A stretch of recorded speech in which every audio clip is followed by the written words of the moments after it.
บายดีทุกคนทักทายสบายดีเพื่อนๆที่กำลังติดตามชมคลิปนี้ของเฮาทุกคนวันนี้เฮามาอยู่ที่แขวงสะหวรรณเขตพี่น้องสะหวรรณเขตประเทศลาววันนี้อยู่ที่เมืองเก่าอีกซอยเมืองเก่าอีกซอยหนึ่งทุกคนนี่นะสังเกตเห็นบรรยากาศทุกคนวันนี้เฮามาเรียกนิดนึงนะทุกคนนะมาเองเราก็เลยพากันมานั่งมาถ่ายคลิปวันนี้มีมือกล้อง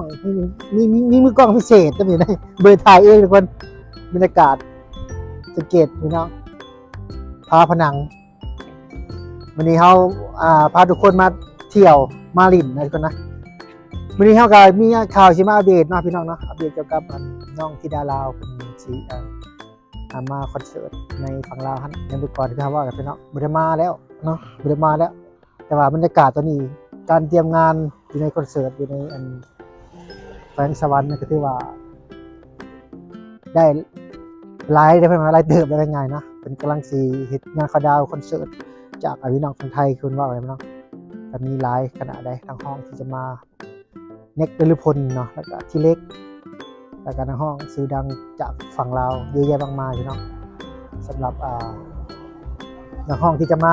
ทุกคนนะวันนี้มีโอกาสดีที่หนึ่งมาแขวงสะหวรรณเขตน้องเขตพระบรรยากาศเมืองเก่าต้นนี้อยู่ที่ห้องน้ำเก่าอันนี้เป็นห้องน้ำเก่านี่จับป้ายเพิ่งไงมือกล้องเขามีห้องน้ำเก่าพี่น้องนี่เป็นห้องน้ำนี่วะอยู่กันซอยแคบๆห้องน้ำเก่าแขวงสะหวรรณเขตกับผู้ห้องน้ำเนี่ยเปิดบ่คุณมือไม่ได้เปิดได้เนาะมือกล้องเขาเป็นบ่เพิ่นไม่ได้เปิดแล้วของมือเพิ่นปิดแล้วนี่จะเป็นห้องน้ำเก่าเห็นไหมพี่น้องบรรยากาศแต้มไหมอยู่ที่ซอยตัวนี้แหละพี่น้องซอยห้องน้ำเก่าแถวถนนเส้นหลองนะพี่น้องท่านใดเป็นคนสะหวรรณดูดีเลยพี่น้องเนาะบรรยากาศเดี๋ยวจะเก็บบรรยากาศที่บริเวณหนึ่งเกี่ยวแถวนี่แหละพี่น้องนะสิพาทุกคนขี่รถเลาะลงไปทางนั้นยุ่มพุ่นจะไหนเส้นหลองปึ๊บไปสะหวรรณพระเลาะสะหวรรณมีทุกคนเดี๋ยวพี่น้อยสิพาเลาะอีกบ้านหนึ่งเดี๋ยวที่เราออกไปทางเส้นยังก็เฮือนตลาดและตลาดเย็นเนาะเดี๋ยวตลาดกลางคืนบ่นะตลาดกลางคืนตลาดเย็นเนี่ยพี่น้องเดี๋ยวสิพาเลาะเบิ่งบรรยากาศในนึงแล้วก็จังสิเลาะลงตามถนนเส้นหลองแล้วขึ้นไปทางปุ๊บแต่ทางในบุหูพี่น้องไปเบิ่งน้ำกันได้รถมาแล้วพี่น้องดีรถไปก่อนนะเดี๋ยวไปเจอกันพี่น้องอยู่ทางตลาดเย็นต่อไป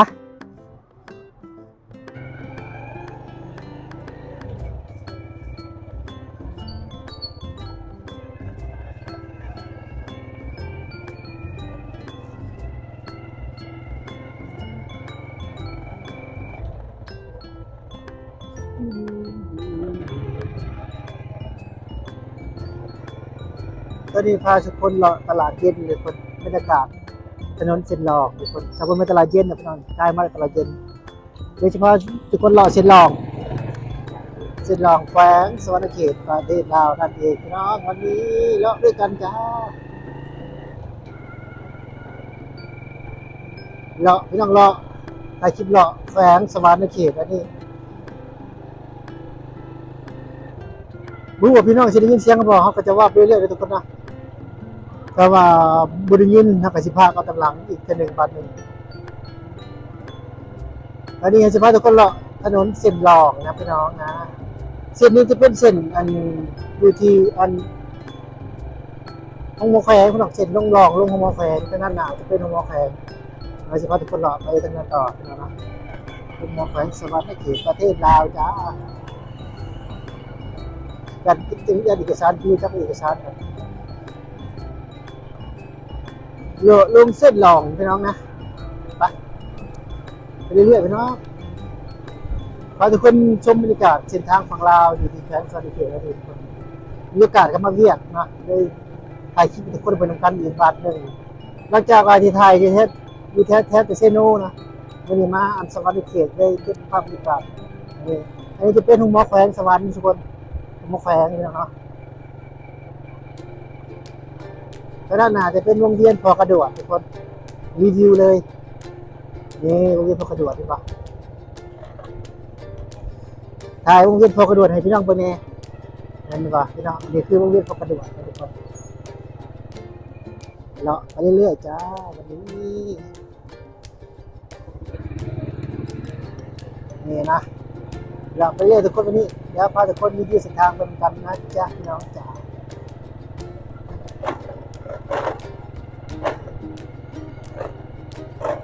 รีวิวเส้นทางแขวงสวรรณเขตทุกคนเพื่อจะได้มากับบริงานพี่น้องนะเพื่อจะได้ถ่ายคลิปมันก็ต้องรอถ่ายคลิปให้ทุกคนได้ไปทำกันก่อนเส้นทางแขวงสวรรณเขตประเทศลาวนั่นเองพี่น้อง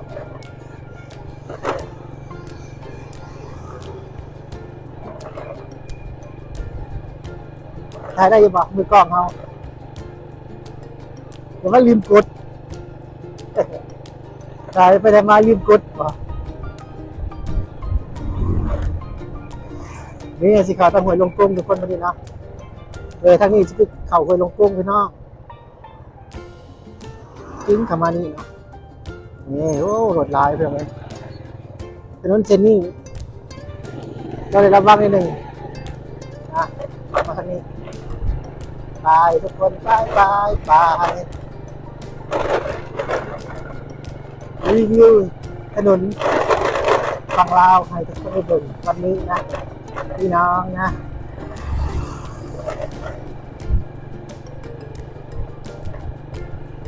ถ่ายคลิปกันดีทุกคน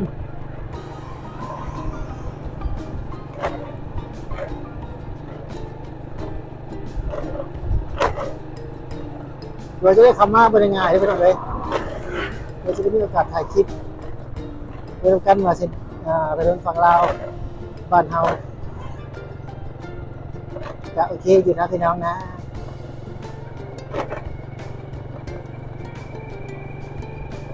ข้างหน้าจะเป็นไฟแดงไฟเขียวทุกคนเดี๋ยวเขาเรียกได้เราเรียกหัวศูนย์เดี๋ยวเขาเรียกเขาได้พี่น้องเรียกเขาได้พี่น้องเรียกหัวได้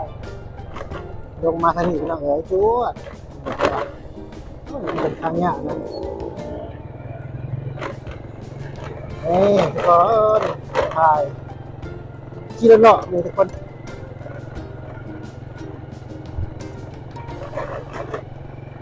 ขณะจะเป็นวงเวียนพี่น้องวงเวียนติดข้าววงเวียนติดข้าวจ้า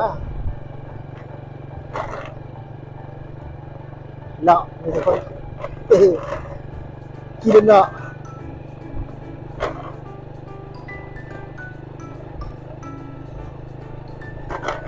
ขณะจะเป็นวงเวียนติดข้าวพี่น้องเห็นบ่ทุกคนเห็นบ่ทุกคนวงเวียนติดข้าวพี่น้องนะ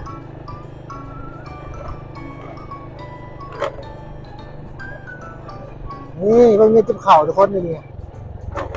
สวรรณเขตเป็นเมืองแห่งวงเวียนเจอแต่วงเวียนเพื่อนในกับพี่น้องมีวงเวียนติดข้าวย้ายมาแล้ว